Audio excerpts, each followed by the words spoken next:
Hamilton County Board of Health gives an example of what whooping cough sounds like. Take a listen here.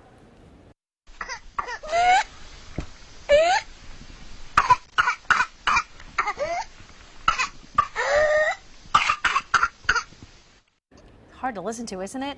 Now remember, whooping cough or pertussis can easily spread from person to person through discharges from the nose and the throat. It can occur at any age, even though most cases are among children. Local health departments say immunization with the pertussis vaccine DTaP is the most important measure to take to prevent this illness. Antibiotics can reduce the spread of pertussis within 5 days of treatment.